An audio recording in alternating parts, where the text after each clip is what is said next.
ย็นนะครับ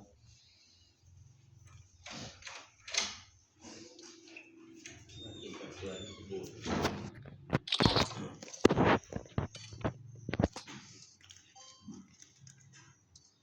เดี๋ยวเฮียจะโทรศัพท์แล้วโอ้ย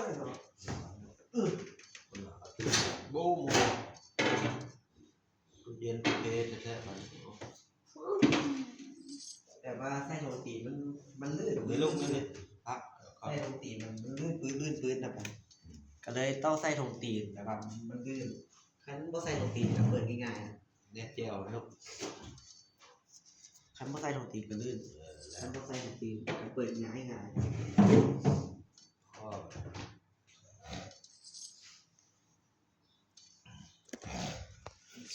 กินอยากกิน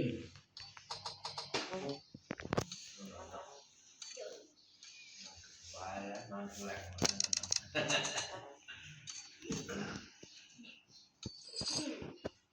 สบายเนาะโปนะแต่ว่าลิ้นรวยทั้งหลัดก็ดีก็แล้วแต่นอนหมักแบบนั้นเด้แต่ข้อเสียก็คือเวลาจะกินเครื่องนั้นระวังเลยนอนใครมันข้างขึ้นมาบอกอ้ายเด้อ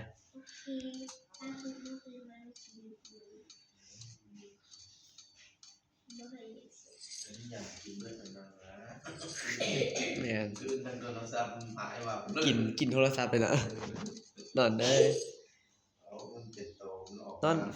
แม่มาระวังนะแม่ซอกหาโทรศัพท์รถแม่ระวังเด้อแม่เจ้ารักของคนอื่นมาลินตลอด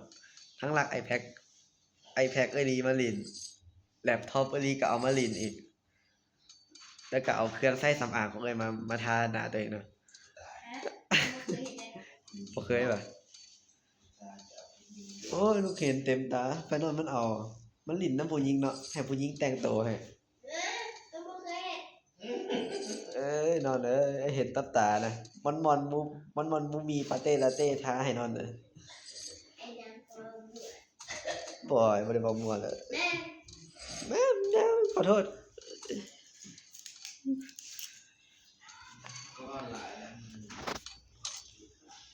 ไอ้เว้าแบบของบ่คาเลยนะ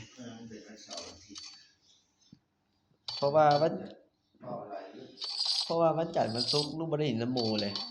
เพราะว่าหมู่ก็เริ่มบ่เหลียวแลลูกแล้วเวลาลูกย่างเข้าไปลินนำเขาเจ้าเนาะเขาเจ้าบ่ลินนำลูกย่างหนีเลยพวกนั้นน่ะเขาเจ้ารังเกียจลูกเพราะว่าลูกปัญญาอ่อน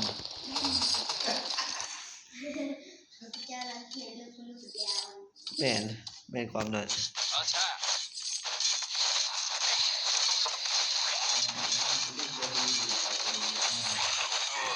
โอ้ยลูกได้ที่1เขาเจ้ามาหาลูกหลายๆเลย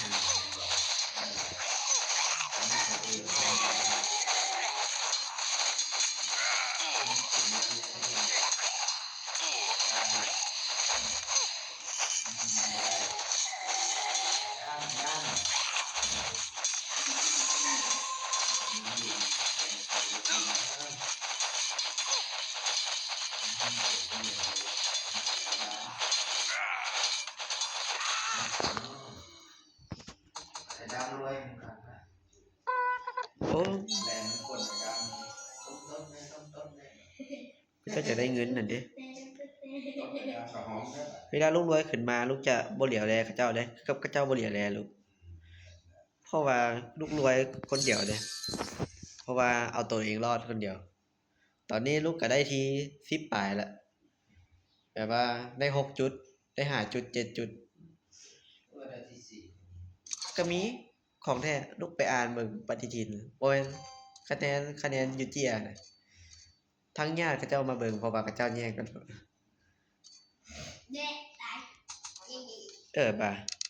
ตอนนี้ลูกได้ที่10ปลายแล้วแบบว่า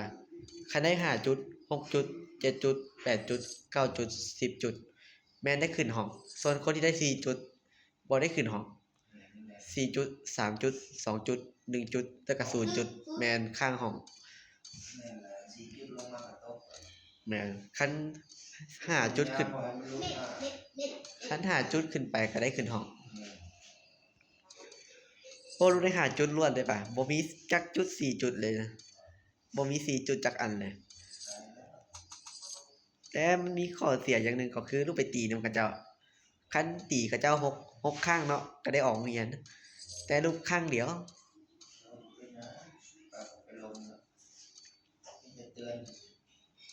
แต่ลูกก็ฟังความอีป่าแต่บ่ได้ฟังความอาจารย์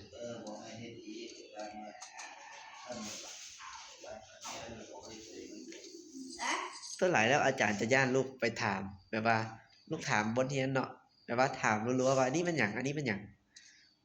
อาจารย์ก็ตอบเด้แต่อาจารย์ก็เมื่อยถามเมื่อยตอบแล้วเพราะว่าลูกก็สงสัยเด้อยากรู้อาจารย์ประเทศหยังใหญ่ที่สุดอาจารย์ประเทศหยังมีประชากรหลายสุดลูกว่าอาจารย์ว่าเสิร์ชใน Google เสิร์ชใน Google ลูกเสิร์ชใน Google แล้วว่า Dari Google, dari Google.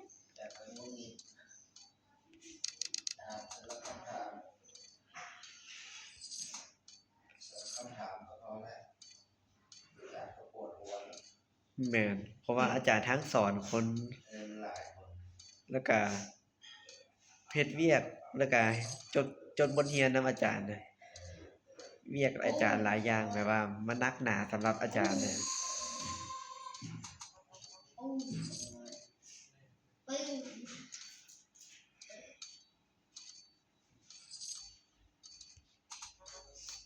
โอ้ลูกว่าตั้งเป้าหมายจะซื้อ Lamborghini อยู่ป่ะ Lamborghini ลาวอยู่ลาวก็มีได้ป่ะเอาเข้ามาเอาเข้ามาประมาณ10คันคันแบบว่าลูกตั้งเป้าหมายว่าจะทอนเงินไว้ฮอด100ล้านน่ะ100ล้านกีบแต่คันได้เงินบาทเงินไทยนี่ก็ดีนะคันไปเฮ็ดเวียกอยู่ไทยน่ะได้เงินบาทแล้วก็เอามาแลกเปลี่ยนอัตราเงินไทยแพงกว่าลาวเพราะว่าลาวเฮาบ่ถือ Yes. เพราะว่าเงินเฮาด้อยพัฒนาเนี่ยเงินเฮานะ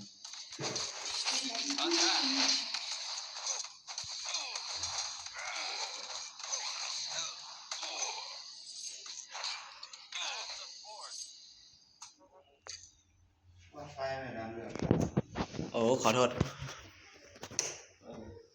ลืมเบิ่งสภาพอากาศแต่ว่ามันแจ้งแล้วก็ยังเปิดไว้อยู่เลย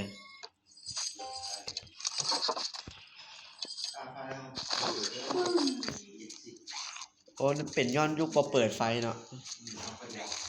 นึกเห็นบ่ข้อดีของการประหยัดโอ้ลูกแห่งประหยัดการล้างถ้วยดิแบบว่าใช้อย่างประหยัดเพื่อบ่ให้น้ำยาล้างถ้วยเบิดแต่ว่ามันต้องอยู่กุ๊บๆให้ได้นะ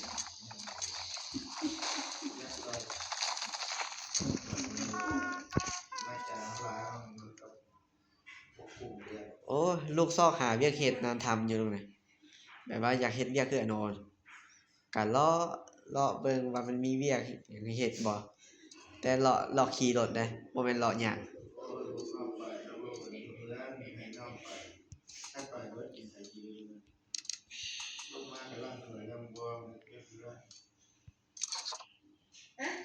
ได้เงินสูงสุด MVP ก็คือ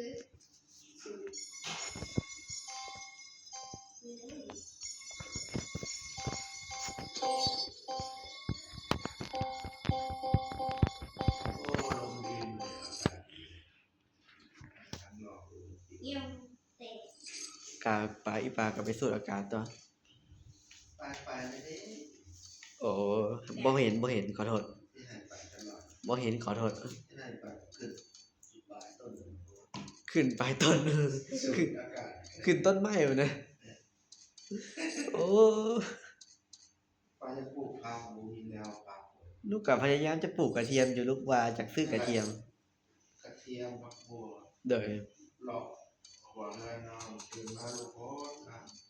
ลูกก็ฮดให้เอาน้อยตลอดลูกฮดแบบว่ามาโรงเรียนปุ๊บเนาะก็บางมื้อบางวันก็บ่ฮดให้เราเนาะแต่มันมีบางมื้อหนึงลูกก็ฮดให้เราเพราะว่าบ่อยากให้อยู่บ้านเนี่ยแม่นแบบว่า กินเร็วกินเร็วด้วยเล่นตุ้ม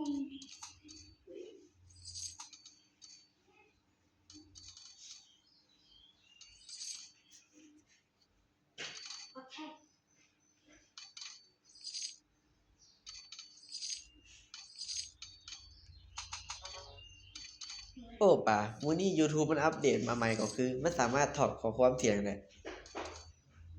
แบบว่าสามารถล้มกันได้แบบผ่านเสียงในคอมเมนต์ได้ละป่ะเฮ้ยแบบนี้เทคโนโลยีก้าวหน้าคันลูกคันลูกใหญ่มาเนี่ยอนาคตอาจจะมีทานแมชชีนก็ได้แบบว่าย้อนอนาคตไปก็ได้ย้อนอดีตไปแก้ไข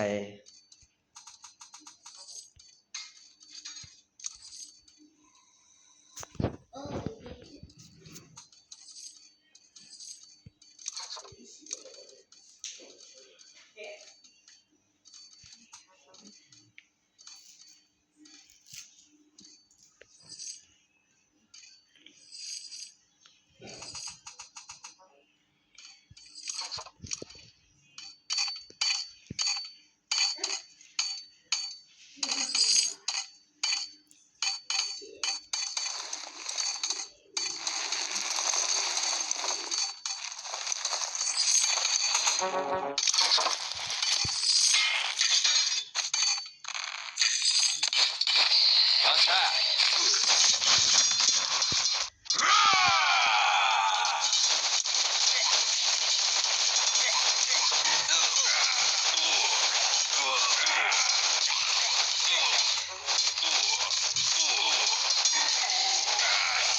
Bring me back home anh sang khu xa đừng yên tình quá gần thả nhau đừng già có lần già keep me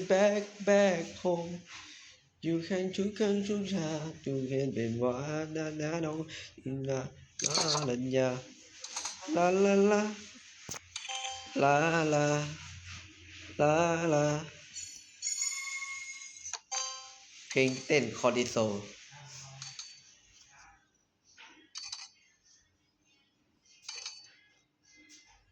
nhưng chân cú xa chưa kể niệm vào thân vai ngực chung đừng nhà la la la la la trên này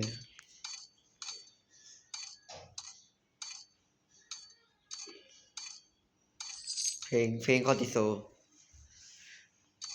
พี่แก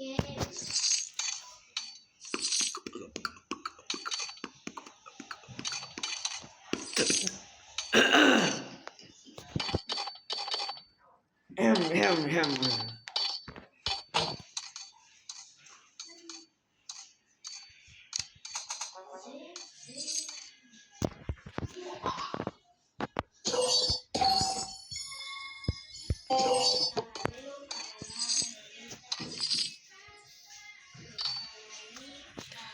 เพลงคนสายฟิลตัวนี้ถ้าว่าเปิดเพลงก็คงบ่เห็นแล้วเนาะมันเจ้ามักถ้าคงบ่เปิดเพลงก็คงบ่เห็นอีหยังแล้ว